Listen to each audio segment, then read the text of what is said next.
there, Evan Hirsch here. Welcome back to the Energy MD podcast, where we help you resolve your chronic fatigue, whether it's from long COVID or chronic fatigue syndrome, so that you can get back to living your best life. So today I'd like to talk about the 4 reasons why your long COVID symptoms are getting worse. So if you had long COVID, or if you have long COVID, it basically means that you had the COVID virus and then persistent symptoms that have lasted for longer than a month. Unfortunately, this is about 20 to 30% of the population of people who've had COVID who are experiencing a persistent symptom of some sort. Now, there's over 200 different symptoms that you can experience. For some people, it's heart palpitations. I just got off of a call with somebody in our program who has heart palpitations, heart irregularities. There some tachycardia where their heart rate is increasing. There are other symptoms like gastrointestinal symptoms. There could be headaches, migraines, etc. It can be almost anywhere in the body. It really depends on where the spike protein goes. So the question is, why do symptoms get worse over time? Because people are trying a lot of different things and they're wondering why they're not getting better. And so the first reason is because as the spike protein continues to persist in the body, it goes into different compartments. So sometimes people will find that certain symptoms may improve, but then other symptoms are getting worse. And that has to do with where in the body the spike protein is or the virus is. And so if it's in the muscles, then you're going to get muscle pain.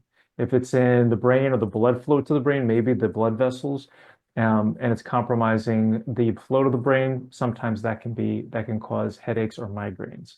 If it is in the lungs, then you're going to get a chronic cough or something like that. So that's the first thing. The second thing is that you might be exercising too much. So exercise is typically a panacea. So it is a universal cure for almost everything out there. And so a lot of people think that they can kind of push their way through or exercise their way through this problem. And the reality is that when you exercise, this is part of the reason why so many young people are experiencing long COVID is because, and so many athletes are because they went back to exercise too soon. Like they thought they were done with their COVID infection. They were down for a week. Then they're like, okay, let me go back. They ran a couple miles and then all of a sudden now they can't get out of bed and it's been months to years. So you cannot push your way through this. The spike protein is in the mitochondria, which makes 70 to 90% of your energy and is found in every cell in the body except for red blood cells. And when you stress it by asking it to produce more energy, it just doesn't work. It's going to push you backwards, unfortunately, because of how the spike protein has taken over the production of the ATP or the energy that is in the mitochondria. Okay. And that goes for anything that's going to be too stressful on the body. You know, for some people, intermittent fasting can be very helpful with autophagy and whatnot.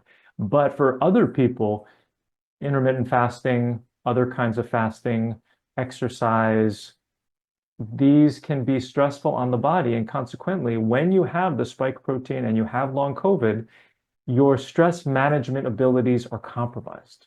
So normally our stress is going to be managed by the adrenal gland, which produces cortisol, and then some of the other hormones are going to help it as well.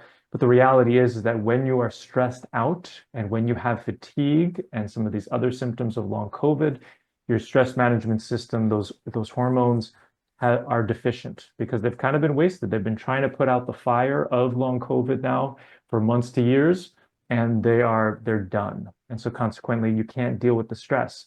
This is also, you know, it's not just physical stressors, but it can also be the mental, emotional stressors. This is why you can feel overwhelmed by little small tasks or why it's hard for you to do the work that you used to do before. Okay, so that's number 2. Number 3 is that spike protein is a biofilm disruptor. So the biofilm is like this collagenous material that exists on the mucous membranes throughout the body. And inside that biofilm, there are infections that are hiding as well as toxins. And they're all kind of bound up together in what I call a toxic matrix. So the spike protein can break up that biofilm and release these infections and toxins into the bloodstream. So unfortunately, there's been studies to show, in one study, there was 265,000 people that they followed, where 35% of those people, 6 months after having a COVID infection, had a new mental health diagnosis. So that means major depressive disorder, a generalized anxiety disorder, or even bipolar. Those are kind of the big ones that were found in the study. So that's from COVID. So was that from COVID itself, getting into the nerve tissue and changing the neurotransmitters, or was that from COVID causing biofilm disruption? So when COVID disrupts the biofilm, breaks up the biofilm, releases these toxins, there are certain symptoms that can present themselves. One of them are mental health. So anxiety to the point of panic attacks, depression to the point of suicidal thoughts, sleep issues, chronic cough. Sometimes this is spike protein, but sometimes it could be an infection called Babesia, which is considered the North American malaria. So it also increases the body's temperature, and sometimes people have spontaneous sweating. Okay. Or if it releases something called Bartonella, an infection called Bartonella, you can get pain on the bottom of the feet, usually misdiagnosed as plantar fasciitis, or muscle pain throughout the body, usually misdiagnosed as fibromyalgia. People can also have some sleep issues and then also a little bit of anxiety or depression. Can also be really cold, cold hands, cold feet. So that can be Bartonella. So you have to, sometimes it's the spike protein causing the symptoms, and sometimes the spike protein is acting as a biofilm disruptor that is allowing the release of some of these other infections that are causing these symptoms. So number 4 is that the treatment that you're taking, unfortunately, is acting as a biofilm disruptor. So a lot of the treatments that are recommended, whether it's curcumin or nattokinase or serrapeptase or some of these other ones to kind of break up or microclots, deal with the microclots that happen with long COVID, they also are biofilm disruptors.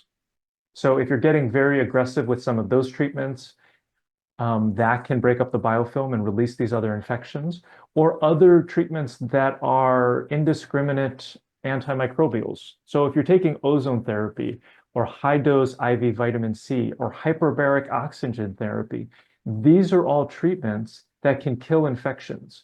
And so if you're killing the infections and you haven't gone through the correct preparation for the body, you're killing infections, spike protein, other infections that are in the body that predisposed you to getting long COVID. And then consequently, you're going to feel worse because you can't get rid of these toxins out of the body. So I have a 4-step process that I recommend that people go through that is really helpful for preparing the body appropriately. So we figure out the causes you have, we replace the deficiencies in adrenals and thyroid and mitochondria, et cetera, in order to give you a bit of a bump and improve your ability to tolerate the stress management in the system. And then we go into step 3, where you open up the exit pathways to have a pathway for the toxins to get out. And then we go into step 4 and we remove the toxins, not just the spike protein, but the reasons why you got predisposed to long COVID in the first place. So this is what I call the toxic 5, a combination of heavy metals, chemicals, molds, infections, and nervous system dysfunction. So everybody that I see who has long COVID and chronic fatigue syndrome, they have all of these toxic 5, and all of them need to be addressed in order for them to get better. Okay? So you have to be careful of the treatments that you're taking because they may be making you worse. So those are the 4 steps. I hope this was really helpful for you. If you are interested in hearing what we have to offer, you can click on the links below. We just released a brand new masterclass that kind of goes into the 4-step process more in depth, my philosophy, how we do things, how we help people. So definitely click on that link below and check that out. All right, have an amazing day. And don't forget that you will get through this. I know it's been really hard for you, but you have to keep making progress. You have to keep moving forward, and you need to keep asking yourself empowering questions. One of the big things we work on in our program is the mindset and the nervous system retraining. And you have to remember that you are going to get there, and that every day ask yourself a powerful question like, how can I love myself more today? Or what is one thing that I can do today to move my health forward? If you're not addressing the toxic 5, That would be what I was looking for. That's what I would be looking for is how can I address my toxic 5 more today? And if you want our help in doing that, just reach out. Happy to do so. All right. Have an amazing day and be well. I hope you learned something on today's podcast.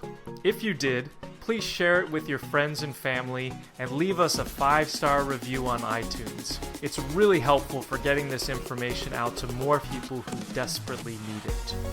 Sharing all the experts I know and love and the powerful tips I have is one of my absolute favorite things to do. Thanks for being part of my community. Just a reminder, this podcast is for educational purposes only and is not a substitute for professional care by a doctor or other qualified medical professional. It is provided with the understanding that it does not constitute medical or other professional advice or services. Thanks for listening and have an amazing day.